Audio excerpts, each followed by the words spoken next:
Assalamualaikum warahmatullahi wabarakatuh. I want to explain our paper presentation that me and team presented in Indonesian language. Baik, paper kali ini diikutkan pada AID Conference, International Conference on Social Science and Humanities, ICOSA 5, dengan judul paper Analisis Semiotika Roland Barthes tentang film Asayindami, cerita bumi tentang alam dan manusia. Paper ini disusun oleh Lili Latifatun Nasihah, Dr. Nuriyati Samatan, Yusuf Maulana, dan Yuni Ika Rahmawati. Pendahuluan. Asayindami merupakan salah satu film yang dibuat oleh WWF Indonesia untuk memperingati Hari Bumi yang berlangsung setiap tanggal 22 April. Melalui situs resmi Earth Day, Hari Bumi dicanangkan oleh pengajar lingkungan di Amerika Serikat, Gaylord Nielsen, pada tahun 1970. Hari Bumi berangkat dari gerakan lingkungan modern pada tahun 1970. Kala itu penggagas Hari Bumi menyuarakan kesadaran publik tentang kondisi planet bumi. Kampanye bermula dari Amerika Serikat yang menurut berbagai data media massa dijelaskan bahwa pada tahun 1960 hingga 1970 Amerika Serikat mengalami gejolak ekonomi dan politik. Banyaknya pabrik yang didirikan di Amerika Serikat pada kurun waktu tersebut menyebabkan timbulnya polusi yang menyebabkan masyarakat menghisap gas bertimbal dalam jumlah besar dari buangan pabrik. Polusi udara terjadi di seantero Amerika Serikat. Sementara WWF atau World Wide Fund for Nature merupakan salah satu NGO atau lembaga swadaya masyarakat yang didirikan di Swiss pada tanggal 11 September 1961. Sementara WWF Indonesia telah mulai aktif sejak tahun 1960 sebagai country program dari WWF Internasional yang bermitra dengan Departemen Kehutanan melalui MOU nomor 188/DJ strip 6/Bin-Prog/1998 pada tanggal 13 Maret 1998 nomor CR/026/3/98. Kajian teori telah literatur dilakukan melalui WWF Film Semiotika Roland Barthes. Sejak awal pendiriannya hingga saat ini, WWF menggunakan film sebagai salah satu media penyampaian pesan yang mendukung upaya pencapaian visi dan misi konservasi alam dan lingkungan. Dari sejumlah film dokumenter yang dihasilkan, film dokumenter berjudul Asayindami, cerita bumi tentang alam dan manusia menjadi salah satu film dokumenter dengan jumlah viewers terbanyak, yakni sebanyak 2.783 penonton.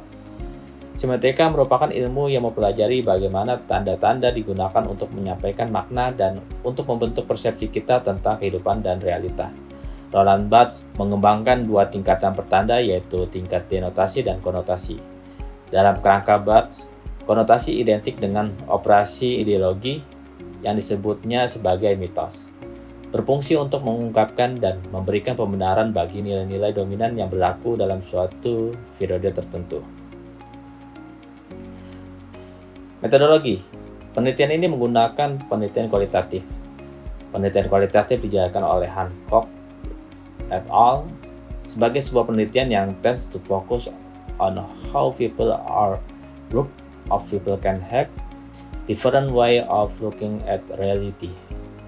Palmer dan Baderstone menyebutkan qualitative research sebagai qualitative research method are designed to help researchers understand people and the social and cultural context within which they live.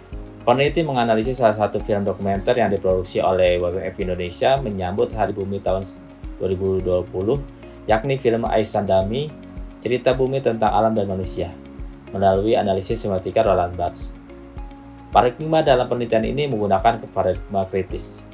Analisis dilakukan melalui 13 scene yang dianggap representatif mewakili secara keseluruhan film ini.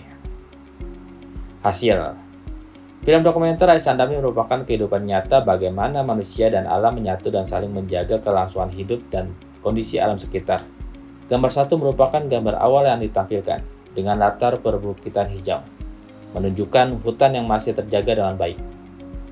Gambar 2 menunjukkan bahwa kehidupan bermasyarakat berdampingan dan tergantung pada alam, mengakibatkan masyarakat sangat sadar pada alam yang mereka tempati, harus terjaga dan terawat agar alam kembali memberi kehidupan kepada mereka.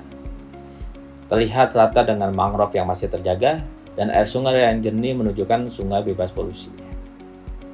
Gambar 3 menunjukkan hutan yang lebat dan alam yang terawat, menjadikan banyak burung yang berdiam dan tinggal di hutan tersebut. Dengan suara siulan, masyarakat dengan mudah memanggil burung yang dimaksud. Salah satu burung yang masih terdapat di Ais Andami adalah burung cendrawasih. Gambar 4 terlihat 2 orang mama-mama, sebutan bagi para wanita yang sudah menikah, bahkan sudah berumur, sedang melakukan aktivitas mencari ikan atau kerang sekitar mangrove, menandakan bahwa harmoni yang terjaga, hutan dan alam memberikan apa yang dibutuhkan oleh manusia. Gambar 5, 6, dan 7 merupakan kolase gambaran alam Ais Andami yang masih terawat, baik di laut yang direpresentasikan pada gambar 5 dan 6, ikan yang melimpah, terumbu karang yang utuh, dan air yang jernih. Sementara di darat direpresentasikan pada gambar 7, yang memperlihatkan hutan yang terjaga. Gambar 8 menunjukkan bahwa pakaian yang digunakan oleh masyarakat juga adalah bahan yang disiapkan oleh alam. Cita rasa memiliki alam tercinta, sehingga masyarakat juga ikut memakai pakaian yang selalu berkaitan dengan alam. Seorang mama sedang mengolah sagu untuk dijadikan bahan makanan, terlihat di gambar 9. Banyaknya pohon sagu, hutan yang terjaga baik, mangrove, dan berbagai bahan makanan dari alam yang melimpah, antara lain pohon sagu. Alam menyediakan makanan bagi masyarakatnya. Gambar 10 memperlihatkan hutan yang masih sangat terawat oleh masyarakat, karena rasa tanggung jawab besar untuk tetap menjaga dan melestarikan hutan yang ada. Gambar 11, 12, dan 13 menunjukkan proses internalisasi dan sosialisasi yang dilakukan oleh masyarakat kepada anak-anak Ais Andami untuk terlibat, merasakan, dan melaksanakan berbagai budaya dalam proses pewarisan budaya. Diskusi. Ais Andami kini dikelola menjadi salah satu kampung ekowisata oleh kelompok ekowisata Wadowun Beberin. Dalam kajian Roland Barthes, makna denotasi film Ais Andami yang ingin disampaikan adalah sebuah kampung dengan alam yang masih asri, baik darat maupun lautnya. Hasil alam yang melimpah, baik darat dan lautnya, sehingga dengan mudah masyarakat dapat mengambil dan hidup dari kekayaan alam Ais Andami. Anak-anak tumbuh dan berkembang dalam budaya yang mereka miliki. Sementara makna konotasi dari film Ais Andami adalah tentang pentingnya pelestarian alam, menjaga hutan, sungai, laut, terumbu karang, serta fauna dan flora, laut dan darat merupakan tugas manusia. Karena jika manusia menjaga bumi, maka bumi dalam hal ini, alam sekitar manusia akan memberikan hasil melimpah yang juga ditujukan untuk manusia itu sendiri. Dalam konteks mitos, salah satu kekayaan fauna di Papua dan juga terdapat di Ais Andami adalah burung cendrawasih. Mitos burung cendrawasih adalah burung surga yang ada di Papua. Setelah menetas, cendrawasih dipercaya akan terbang menuju matahari. Dalam kepercayaan masyarakat Papua, burung cendrawasih sebagai burung surga yang keberadaannya sudah menyatu dengan masyarakat Papua. Mahkota dari burung cendrawasih tidak boleh dikenakan orang biasa, hanya boleh dikenakan oleh kepala suku. Selain mitos tentang burung cendrawasih, masyarakat Papua terutama Raja Ampat memiliki kearifan lokal Sasi. Aturan Sasi antara lain adalah larangan pada saat tertentu untuk menangkap ikan, larangan untuk membunuhkan pukat, larangan untuk membunuh hewan laut yang dilindungi. Selain di laut, ada juga tradisi Sasi darat, yaitu masyarakat tidak boleh mendebang pohon atau mengambil buah dari hutan untuk dikonsumsi. Tradisi Sasi merupakan tradisi turun-temurun yang diwariskan leluhur mereka untuk menjaga alam dan harmoni antara manusia dan alam. Kesimpulan film Ais Andami melalui analisis semiotika Roland Barthes, makna denotasi. Film Ais Andami menunjukkan tentang keindahan alam Ais Andami, salah satu desa di Papua Barat, keindahan laut, darat, dan ekosistem yang masih terus terjaga. Makna konotasi yang ingin disampaikan terkait dengan pembuatan film memperingati Hari Bumi, bahwa manusia harus bijak dalam mengelola bumi Karena kebaikan dan kebijakan manusia dalam mengelola bumi, bumi akan memberikan seluruh kebaikan yang dimilikinya untuk manusia, baik di laut maupun di darat. Makna mitos adalah keberadaan burung cendrawasih yang merupakan salah satu burung endemik Papua.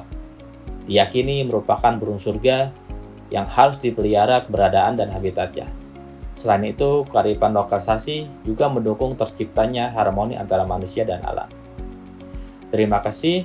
Thank you very much. Wassalamualaikum warahmatullahi wabarakatuh.